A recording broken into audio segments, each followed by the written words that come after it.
मुख्यमंत्री पदाची शपथ घेतल्यानंतर देवेंद्र फडणवीस आज नागपूरमध्ये पहिल्यांदा जाणार आहेत आणि त्यांच्या स्वागतासाठी जय्यत तयारी करण्यात आलेली आहे। नागपूर सजलेलं आहे आणि विविध ठिकाणी स्वागत कमानी उभारण्यात आलेल्या आहेत। सीएम झाल्यानंतर ते पहिल्यांदाच नागपूरमध्ये येत आहेत आणि त्यामुळे नागपूरकरांनी जय्यत तयारी केलेली आपल्याला पाहायला मिळते। त्यांच्यावर पुष्पवृष्टी सुद्धा केली जाणार आहे, स्वागत रॅली काढली जाणार आहे। ज्या ठिकाणाहून त्याची स्वागत रॅली जाणार आहे त्या चौकांमधून त्यांच्यावर पुष्पवृष्टी केली जाणार आहे। स्वागतासाठी शहरभर होर्डिंग्स लागलेले आहेत, कटआउट्स लावण्यात आलेले आहेत आणि स्वागत कमानी सुद्धा उभारण्यात आलेले आहेत। देवेंद्र फडणवीस तिसऱ्यांदा मुख्यमंत्रीपदी विराजमान होणार आहेत आणि त्यामुळे नागपूरमध्ये सध्या उत्साहाचं वातावरण पाहायला मिळते।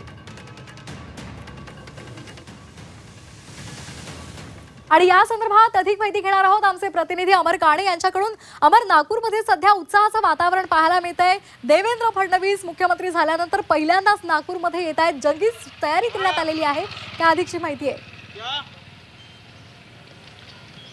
श्वेता, मी थेट दृश्य दाखवील ज्या रथातून देवेंद्र फडणवीस यांची जी रॅली निघणार आहे, महारॅली, तो रथ तयार करून आलेला आहे आणि त्याचे पहिले दृश्य एक्सक्लुझिव्हली आपण झी24 तासवर पाहू शकतो। हा संपूर्ण रथ आहे, याच्यावर आपण पोस्टर्स बघू शकतो। पंतप्रधान नरेंद्र मोदी, अमित शाह, नड्डा, नितीन गडकरी, बावनकुळे आणि नागपूरचे शहराध्यक्ष बंटी कुकडे यांचे फोटो आहे। देवेंद्र फडणवीस यांच्या आगमनाप्रित्यर्थ हार्दिक स्वागत असं लिहिलेलं आहे।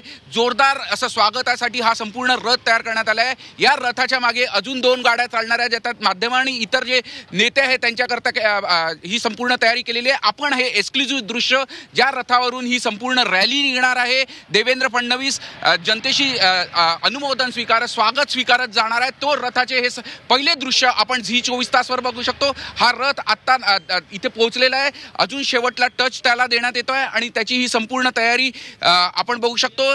केवढा उंच आहे, साधारणतः 5 ते 10 फूट उंच हा संपूर्ण रथ आहे आणि ह्या रथ संपूर्ण तयार केल्याने ज्याचं नियोजन आहे ते उबेश जी आपल्यासोबत आहे। हा रथ किती मोठा आहे आणि कशा पद्धतीने नियोजन आहे संपूर्ण? सर, हा 17 फीट लांबीचा रथ आहे हा आणि याच्यावर 20 ते 25 लोक जे VVIP आहेत ते राहतील। नागपूरचे सर्व आमदार आणि सर्व जे आमदार आणि VIP आहेत ते लोक याच्यावर राहतील। त्या हिशोबाने याच्यात 2 टप्पे केलेले आहे। पहिल्या टप्प्यामध्ये मुख्यमंत्री, त्यांची मिसेस आणि प्रदेशाध्यक्ष बावनकुळे हे 3 जण राहतील, त्याच्या मागे बाकी आमदार राहतील। एवढ्याच लोकांना या रथावर केलेलं आहे। या रथावर फक्त 3 देवेंद्र फडणवीस, त्यांच्या पत्नी अमृताजी आणि प्रदेशाध्यक्ष राहतील आणि मागे 2 या रथमध्ये आमदार पण राहतील। नागपूरचे जितके विद्यमान आमदार आहेत सगळे राहतील। 2 अजून रथ मागे दिसतात।